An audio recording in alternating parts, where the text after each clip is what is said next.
If you like our stories, please like, comment and subscribe for more. Willow's Edge pretended not to notice the wind. It came down from the hills with a dry hiss, worrying the bunting and licking the stacked oak that would become the Halloween fire. People called it tradition, as if weather kept appointments. Mara Delaney parked by the feed store and watched the square fill, kids with glow sticks, teenagers in eyeliner, old men unfolding camp chairs along the rope line. A year ago she'd been a city reporter. Burnout and her mother's bad hip had carried her back beneath the courthouse clock.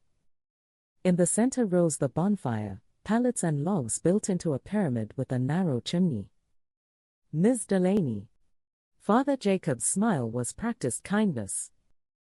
In Willow's Edge the priest was also fundraiser and mediator. Back to put us on the front page. Just watching, she said. Good. Let us enjoy one peaceful night. His gaze slid past her to a man approaching the rope line, trailed by whispers. Though you'll have plenty to write tomorrow.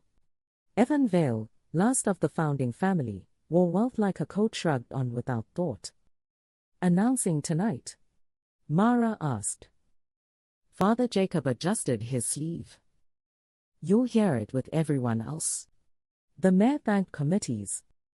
Behind him someone dropped a coil of thick hemp, beside the pallets, rope the color of old paper. The microphone popped, the wind laid the words flat against the courthouse brick. Mara walked the rope line, bakery turned espresso bar, the thrift store still the thrift store, the antique place pretending the past had been polite. A sign promised, Bonfire 10 p.m. sharp. She almost missed the argument. The air around two men shimmered like heat. Joe Ashby, third-generation farmer, cap clenched in his fist. Evan with a smile showing teeth, not friendship. Joe's daughter tugged his sleeve. Not here, she pleaded. Evan said something short that made the cap twist harder. Tradition brings out feelings, Father Jacob murmured. Sell a man's lease and feelings follow, Mara said. The mayor yielded the mic to Evan, who spoke of modernization and investment, of making Willow's Edge a destination instead of a detour. When he finished, the square produced a shrug of applause. Father Jacob caught his elbow at the stairs, they exchanged quiet words and separated. Volunteers tightened the rope line. The fire crew tested a match, sparks ticked and died on damp ground. 10 minutes, someone called. 10 and we light. Mara checked her phone, 9:37. She drifted toward the shadowed side of the stack where kids dared each other to peek. She wasn't looking for anything. A shoe poked from the dark wedge like punctuation. She ducked under the rope before the volunteer finished objecting, and shouldered into the narrow chimney lane. Damp hay, cold metal, splintered wood. Then a face, white as if the fire had already taken the color from it. Evan Vale lay half-curled, eyes open to nothing. A bruised furrow banded his throat. Near his shoulder a cut loop of rope lay with a frayed, ugly end. Mara crouched. Instinct made her reach for a pulse, her fingers found a watch instead. The cracked crystal caught the light. The second hand twitched, then stilled. The minute hand sat between stern numbers. Her mind took a picture she couldn't unsee. A scream broke behind her. The square changed shape, the way a flock lifts at once. Call it in. A volunteer shouted. Don't touch anything. Everyone back, Father Jacob called, his voice steady. Mara stood. The narrow lane showed other truths now that her eyes had adjusted, a scuffed groove in the dirt where something heavy had been dragged, a smear of ash on the cuff of Evan's jacket though the fire hadn't yet been lit. She stepped backward into the broken circle of people. Joe Ashby stood rigid, daughter clamped to his arm. The mayor had gone the color of cold wax. Phones lifted. The wind lifted too, taking napkins, ribbons, the town's hope for an uncomplicated night. Sirens whined from the highway. In the tightness of the square the first stories began. I saw him near the wood. He said 10 o'clock. I was at the cider tent. He argued with Joe. He prayed with the priest. Mara looked once at the shadowed chimney inside the stack. 10 minutes until lighting had become a lifetime. The bonfire would not burn tonight. She glanced at her hands, empty, and at the priest who stood with his palms open. A bell rang. The wind hissed again. Willow's Edge pretended not to notice. The fire never lit. The sirens cut closer, shattering the hum of rumor. Deputy Hart swung from his cruiser before it stopped rolling. His boots found the pavement like anchors, and he raised a hand against the swarm of phones. No one leaves the square, he said. This is a crime scene. Mara eased back into the crowd, notebook in her pocket. Old instincts flicked alive. Observe, don't intrude. They pushed people behind the rope line, this time not for fire safety.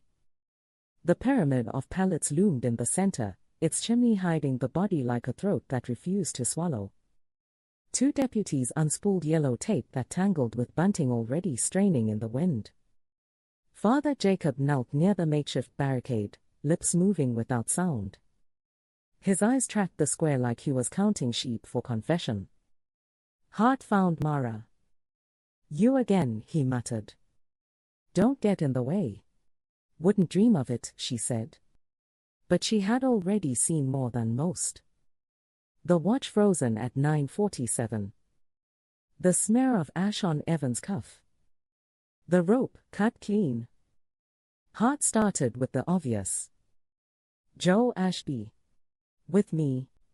Joe's face was weathered into lines that had been plowed years before. His daughter clung to his sleeve until the deputy gently pulled her aside. Joe stood alone under the courthouse lamp. You argued with him, Hart said. Over rent. Joe's voice was rough but steady. Every man argues over rent. You threatened him. I told him he'd regret selling what isn't his to sell. That's not the same. You left the rope line around 9:40. Joe blinked. Went to the truck. My girl was cold. Mara noticed the deputy scribble, no confirmation of the daughter. Joe's daughter piped up anyway. He got me my blanket. I was with him the whole time. Hart gave a slow nod. Next, the mayor. He came wringing his hands like they were laundry. The man's voice pitched high in the cold air. Tragedy, he repeated, as though repetition made it truth. You knew about the land sale, Hart pressed. Aye, rumors only. He never confided. But you signed rezoning permits. The mayor paled. Paper crosses my desk by the dozen. I trusted Evan. Hart leaned close. You weren't at the cider tent like you said. I stepped away. The mayor swallowed. Bathroom. Mara caught the detail. No one mentioned bathrooms until now. The courthouse had one, yes, but it was near the side alley. Private. Dark. Then Father Jacob. Calm robe, steady eyes. He folded his hands as though the questions themselves were a prayer. You were last to speak with him, Hart said. True. He asked my blessing. And I offered it. You left him alive? I left him thinking. Mara watched his knuckles. Not a tremor. The priest looked like stone that had never known weather. But she remembered something else, the ash on Evan's cuff. Ash before the fire. Ash not yet born. The deputies returned with evidence bags, the loop of rope, the cracked watch, a pendant caught in the dirt. Gold, with the chain broken at one end. Mara squinted. She'd seen that pendant earlier, on the sister swinging against her blouse when she clapped during the mayor's speech. Whispers rose. Eyes turned toward the sister now, though no deputy had called her forward yet. She stood stiff in the lamplight, one hand bare her collarbone where the chain used to hang. "Where did you lose it?" Mara asked quietly. The sister froze, then looked past Mara to the rope line. "I don't know." The crowd shifted.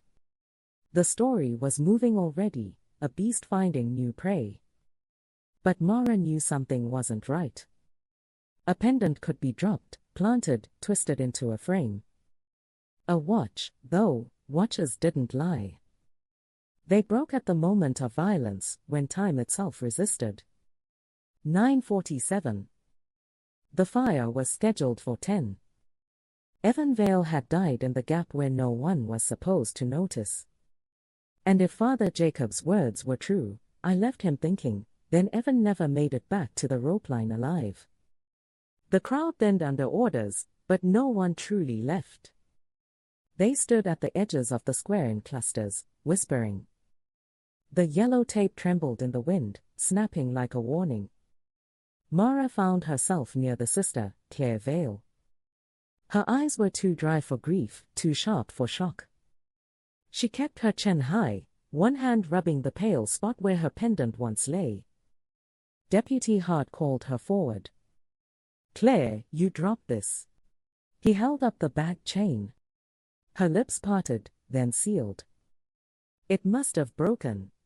"When?" "I don't know." "You argued with him." Her mouth tightened. "He didn't argue. He announced." "Announced what?" "That the land was gone. Signed. Done. Like the family never mattered." Hart studied her. "So you followed him to the stack?"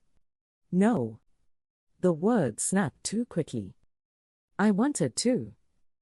But I didn't. I stayed by the cider tent." Mara spoke before she could stop herself. "Who was with you?" Claire glanced sideways. No one raised a hand. Hart leaned back. "Convenient." Claire's face flushed. "You think I killed my own brother?" "I wanted him ruined, not dead." The deputy scribbled, but Mara watched Claire's shoes. Mud clung thick around the soles. She hadn't seen Claire near the cornfield paths. Mud wasn't everywhere, just by the service lane behind the stack. Hart shifted focus to the town historian, Leonard Pike, who shuffled forward like a crow in too much tweed. His pockets bulged with notebooks and his glasses fogged from his breath. "You saw Evan alive?" Hart asked. "Yes." After 9:40. He walked toward the courthouse steps. "Alone?" "Yes. Alone." Hart checked his notes.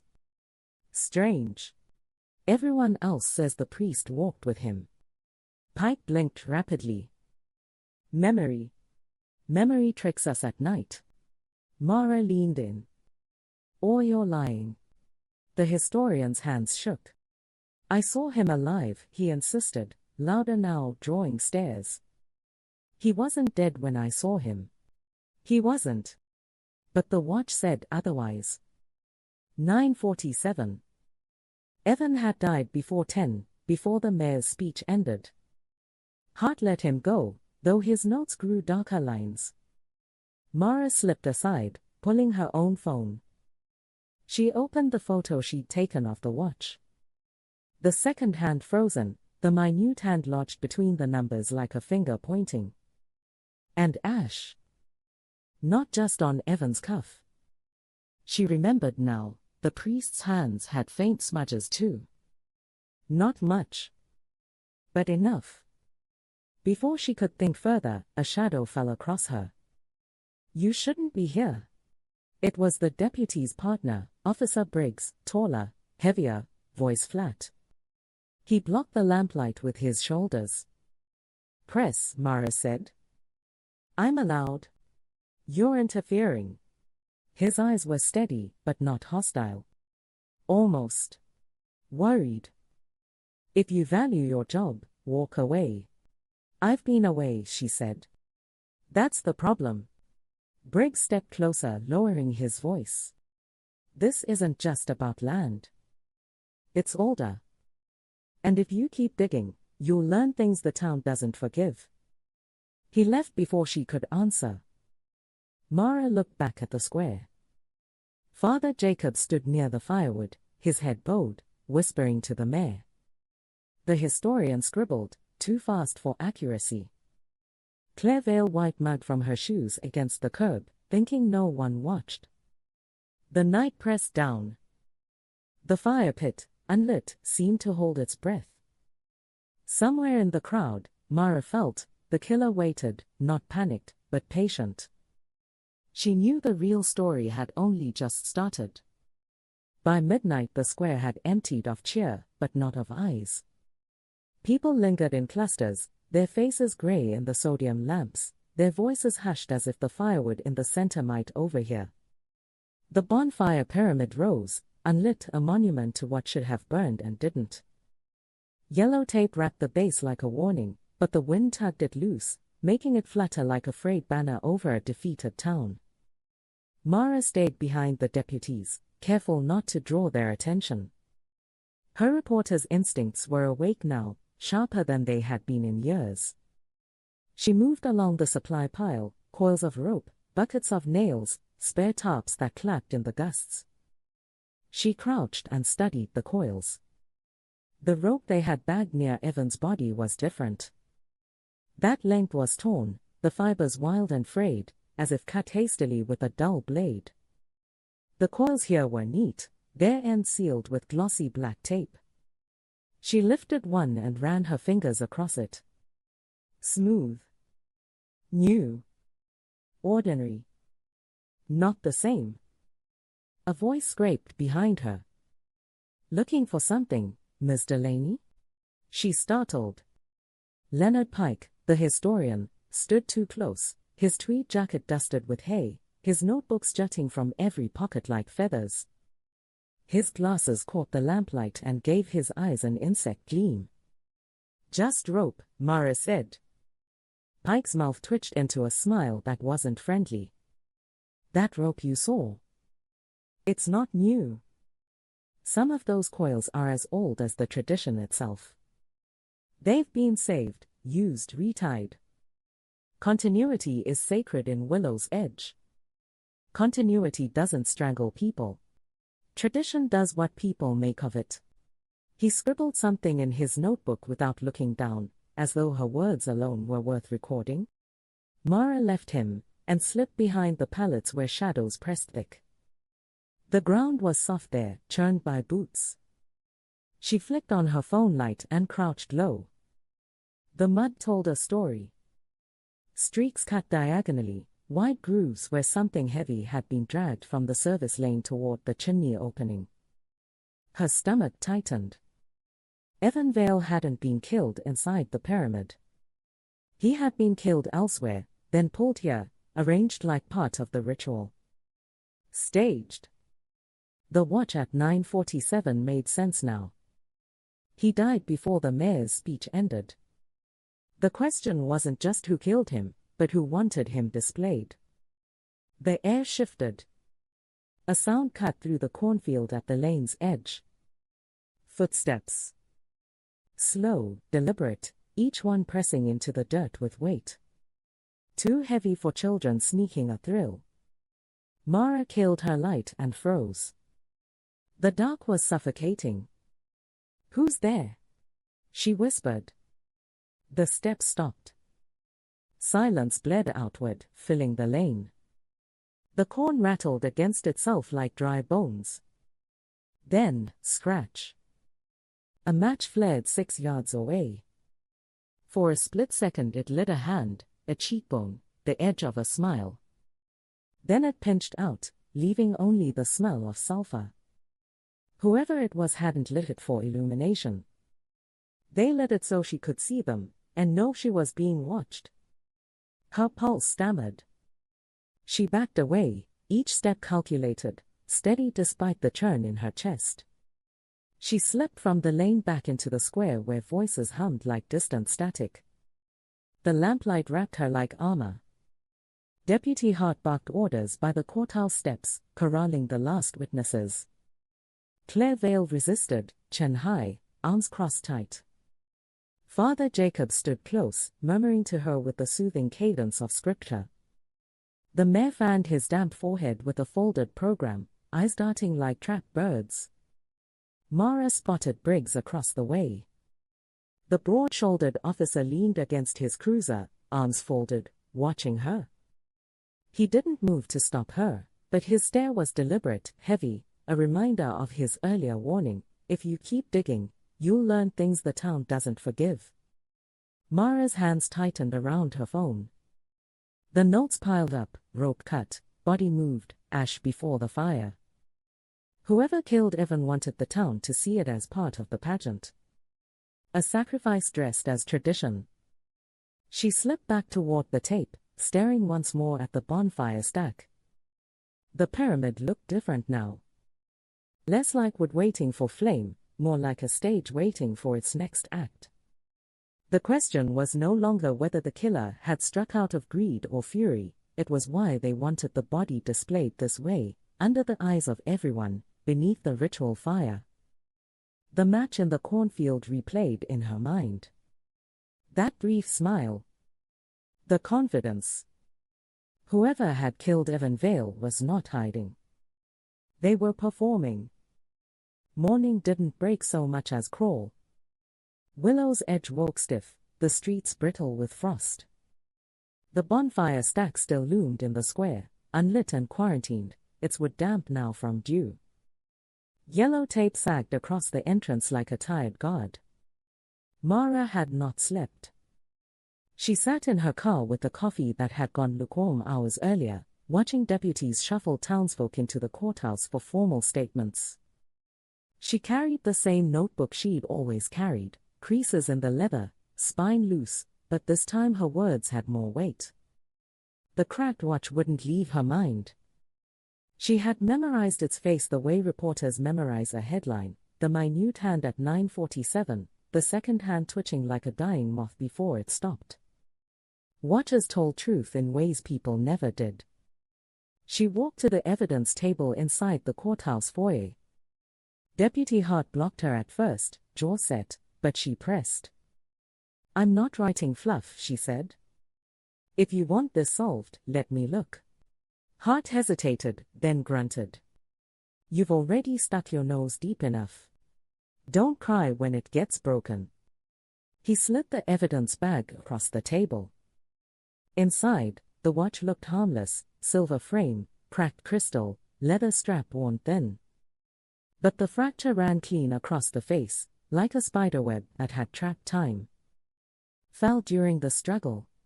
Mara asked. "Or smashed on purpose," Hart said. "Could have been staged like the body." She frowned. "But why 9:47? Maybe that's when he died. Or maybe that's when the killer wanted us to believe he died." Hart raised an eyebrow. He hadn't considered that. Mara thanked him and slipped back outside. The square was quieter now, but not empty. Claire Vale stood under a tree, arms crossed, eyes ringed dark as coal. She looked less like a grieving sister, and more like someone expecting a verdict. "You lost more than a brother," Mara said. Claire tilted her chin. "I lost my future. He sold it out from under me. All those acres, all those generations. Gone. You were going to inherit. Half." Her lip curled. "Now I get nothing. You could have stopped him." Claire's eyes hardened. "Don't pretend you know me. You're just passing through. I have to live here after this. Everyone will look at me and see blood on my hands no matter what I say." She turned sharply, mud still clinging to her boots. Mara noticed again how thick it was. Claire hadn't tried to clean them. Almost as if she wanted people to notice.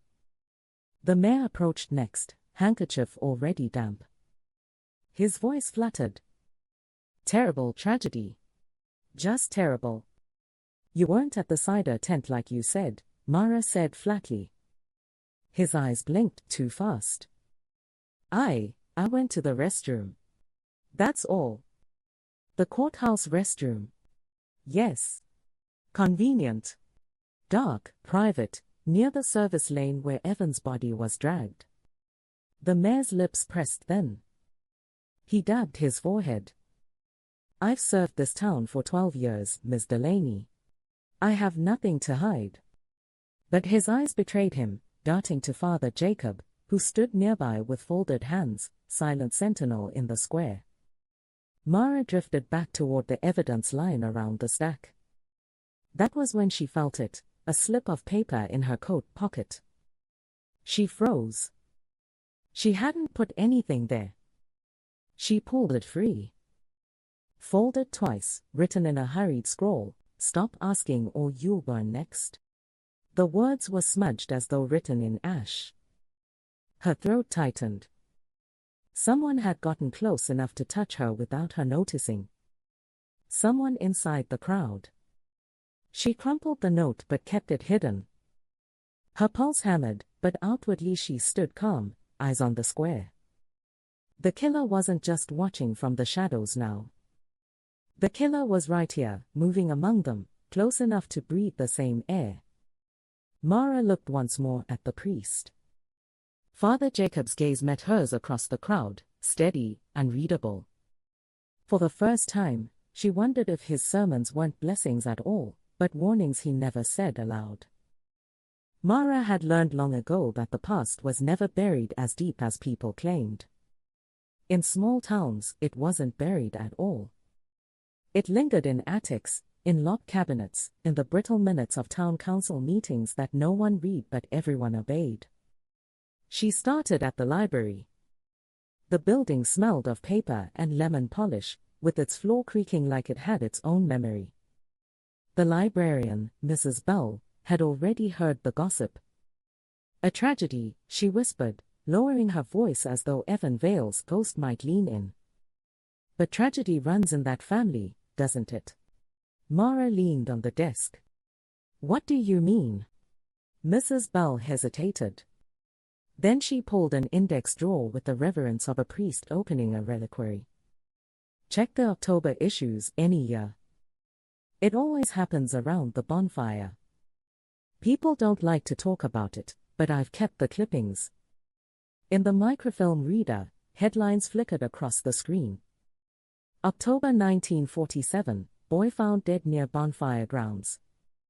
October 1961, mysterious accident mars Halloween celebration. October 1983, teen falls during festival, dies in flames. The pattern was sharp. Every 20 years, a death.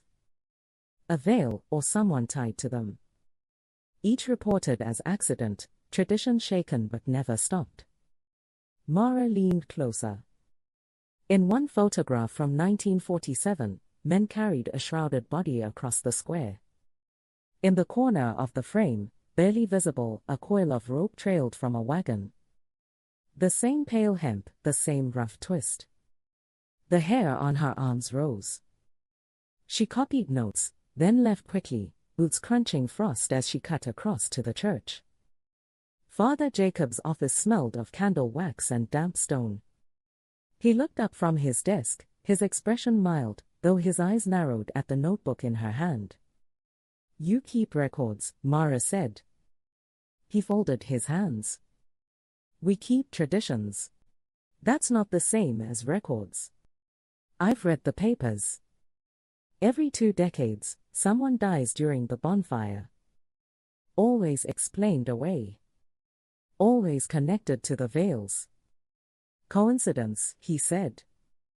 His voice didn't waver, but his shoulders tightened under the collar.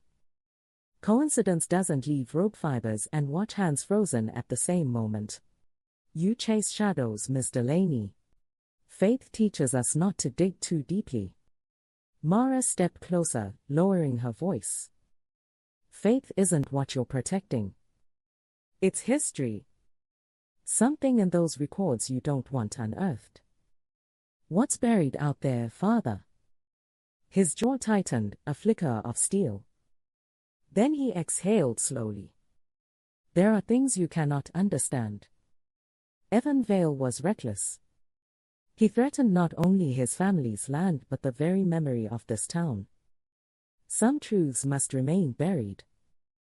That sounds like a confession, Mara said. It's a warning. His gaze pinned her. Leave this alone before it consumes you. Ask yourself, why do you think we light the fire every year? Not for warmth. Not for spectacle. We light it so no one forgets what must remain unseen. Her breath caught. For the first time she heard menace in his voice, not comfort. She left the church with the notebook pressed against her ribs. Outside, the night air bit sharp. She walked fast down the cobblestones, telling herself she was imagining footsteps trailing her. But when she glanced back, a figure stood at the end of the street under a flickering lamp. Watching.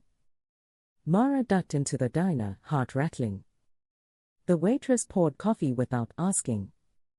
On the napkin beside it, someone had scrawled words in black ink, "Stop digging or join him in the ground." The note hadn't been there when she slid into the booth. Her pulse hammered. Someone had been close enough to leave it while she blinked. She pressed her hand to the notebook, the clippings inside rustling like dry leaves. She was in deeper now, deeper than even Father Jacob knew. Evan Vale hadn't just been killed for greed or betrayal.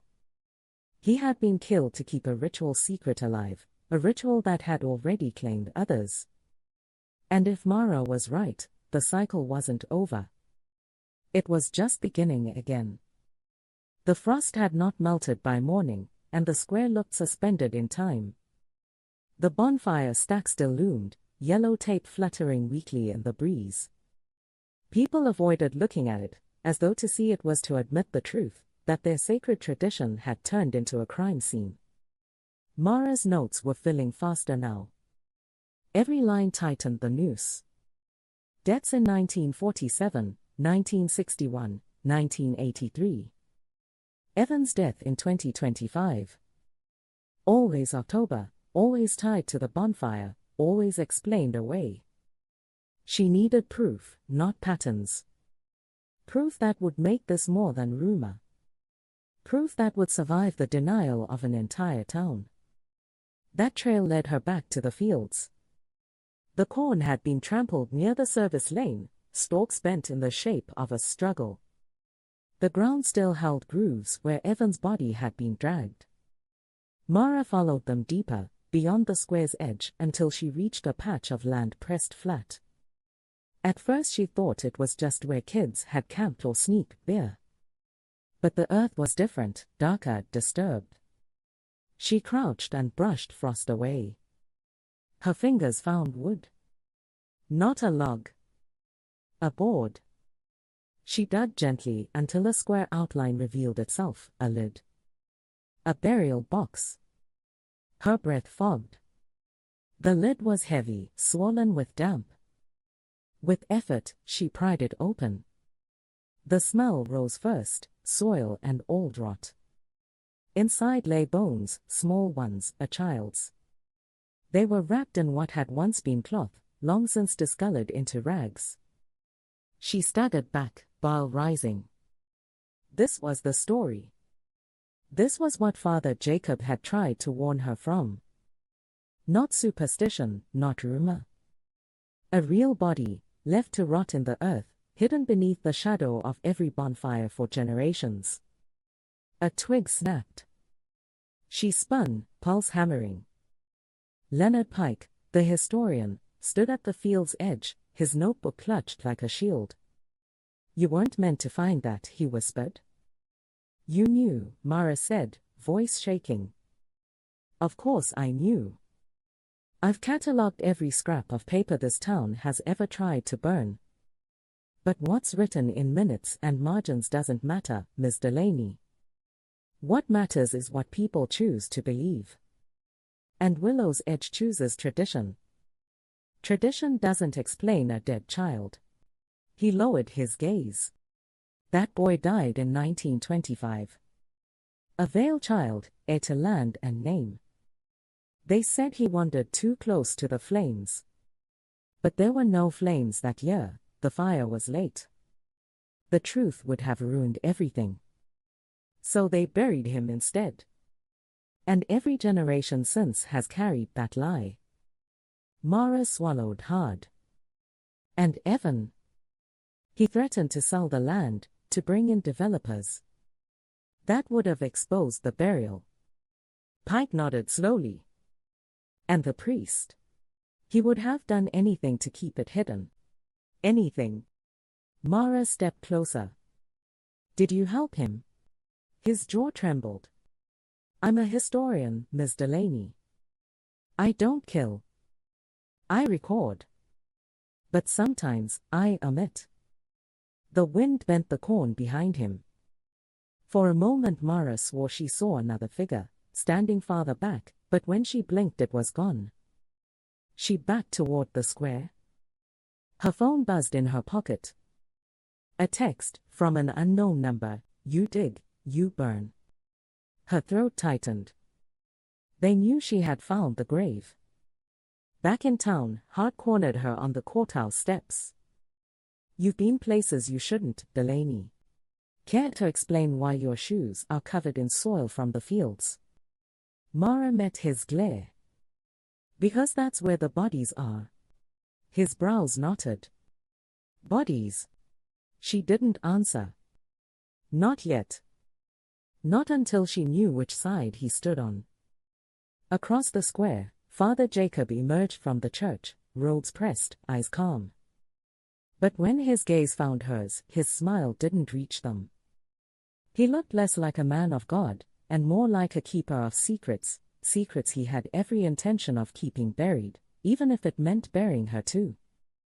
The courthouse was alive with whispers when Mara walked in, her shoes still caked with the soil she'd unearthed. She half expected someone to call her out, to point at the dirt and scream grave robber.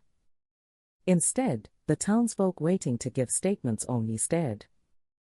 They knew she was digging. They just didn't know how deep. Deputy Hart found her near the evidence table. You've been busy, he said, voice low, almost tired. Mara studied him. His badge gleamed, but his eyes were rimmed red. You really want this solved, Hart, or do you want it buried like every other October death in this town? His jaw flexed. You've got 5 seconds to explain why you're traipsing around the fields at dawn. There's a box, Mara said. A grave. Child's bones wrapped in cloth. It's tied to the bonfire. To Evan. To all of this. He stared at her, searching for a lie. But her voice didn't shake. You'll take me there, he finally said. Not until I know you're not part of it. His nostrils flared. Careful. Before either of them could push further, the mayor shuffled out of his office, sweat dampening his collar even though the heat was off. He carried a leather folio pressed against his chest. Mara caught the corner of a paper sliding free as he passed, survey maps. She reached and plucked it before he realized. Hey! His voice cracked. She unfolded the sheet. Bold lines marked parcels of Vale land. One section was shaded red, the exact field where she had found the box. A developer's stamp marked the corner. Hart snatched it from her. His face drained. Why is this rezoning map in your office, Mayor? The mayor's lips flapped soundlessly. Routine, just routine business. You knew about the burial site, Mara said. No. His protest came too fast. I didn't. Evan was handling the sale. I only signed to protect yourself, Mara cut in. If the developers dug there and found a body, you'd be ruined. So you signed the deal but kept the maps close. That way you could shift blame later. The mayor shook his head, pale as milk. I didn't kill him. I swear on my office I didn't. Mara leaned close. Then who did? The mayor's eyes slid toward the church. Just for a second. But enough. Father Jacob emerged soon after, robes immaculate, a prayer book tucked neatly under one arm. He moved calmly through the courthouse foyer, blessing nods, his smile soft as snowfall. But when his eyes found Mara, that smile faltered. He approached slowly. "Miss Delaney," he said, "curiosity can be holy. But obsession burns." Mara stiffened. "You've known about that grave for years." Jacob tilted his head. "Some histories are best left sacred." Sacred? A child died. And Evan was killed for threatening to expose it. His voice lowered, so only she heard. Evan Vale was willing to destroy this town for profit. He would have let strangers tear our soil open, salt our memory. He would have sold not just land, but dignity. I could not allow that. Her chest tightened. It wasn't quite a confession, but it was close. Heart shifted. "Father, where were you between 9:30 and 10? Jacob's eyes flicked to him. "Praying. Offering comfort." "With who?" The priest's silence was answer enough. Mara caught movement at the corner of her vision. Leonard Pike, the historian, scribbling furiously in his notebook, recording every word. But his hand trembled, and sweat beaded on his forehead. If Jacob fell, Pike's complicity would surface too. Mara stepped closer to the priest. "You call it protection. I call it murder." Jacob leaned so near she could feel his breath. "Then be careful whose side you stand on. Because once you set yourself against tradition, Miss Delaney, you don't just fight men. You fight the town itself." The words were soft, but they hollowed her. For the first time, she felt not just threatened, but surrounded. Outside, the square waited, gray and cold. The bonfire stack still stood untouched, but Mara saw it differently now. It wasn't a pile of wood. It was an altar. And Willow's Edge had been offering sacrifices to it for a century. And if she wasn't careful, she might be next. Deputy Hart's boots crunched hard against the frost as he followed Mara out of the square. She hadn't thought he would come, but the map had rattled him, shaken his grip on the official story. The service lane stretched long and crooked, still bearing the drag marks that led to the burial site. "Here," Mara said, pointing to the disturbed earth. The lid was still half exposed where she pried it open. This is what Evan was about to uncover. Hart crouched, pulled a flashlight from his belt, and let the beam fall inside the box. His breath stilled. Bones, pale and brittle, gleamed against the rotted cloth. He shut the lid quickly, but not before the truth carved itself into him. "My God," he muttered. "Not God," Mara said. "Jacob. Or whoever helped him." Hart scrubbed his jaw. "If this gets out, the state police will descend, the town council will be finished, the church covered this up for 100 years. Mara's voice was sharp. "You can either protect tradition, or you can protect the truth. Which is it, deputy?" Hart didn't answer. But his silence was longer this time, heavier. They walked back toward the square. A knot of townsfolk lingered near the diner. Whispers chased Mara as she passed. One woman muttered, "She's stirring things that should stay dead." Another crossed herself, eyes fixed on the church steeple. Inside the diner, Leonard Pike sat hunched over coffee, his notebook spread wide. Mara slid into the booth across from him. "You've written a lot," she said. "I write everything," Pike whispered, eyes darting. "That's my curse." She glanced at his notes. Dates, deaths, rope measurements, council signatures. But something caught her. 9:30, Vale exit stage. 9:47, body staged. She looked up sharply. How do you know when the body was staged? Pike froze. His fingers clenched around his pen. You weren't guessing, Mara said. You knew. You were there. He shook his head, panic flashing. I only record. Jacob told me to keep it tidy, that's all. I didn't, a crash cut him off. The diner's front window rattled as a brick punched through, scattering glass across the floor. Wrapped around it was a note, scrawled in the same ash-stained handwriting Mara had seen before. Stop her. Stop now. Gasps filled the room. Pike's face went pale. Hart rushed to the window, cursing into his radio. Mara picked up the brick. Her hands shook, but her voice didn't. They're desperate. They know the story's breaking.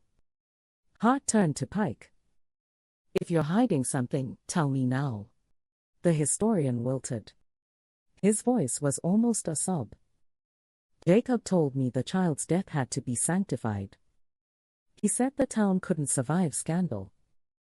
Every 20 years, he said, the bonfire needs a life to remind people what they stand to lose.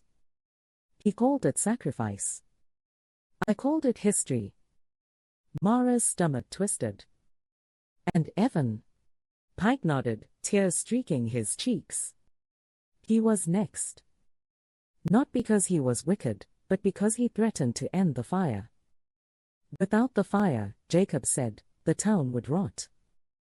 The diner fell silent. Even the whispers outside seemed to die. Hart straightened. Enough.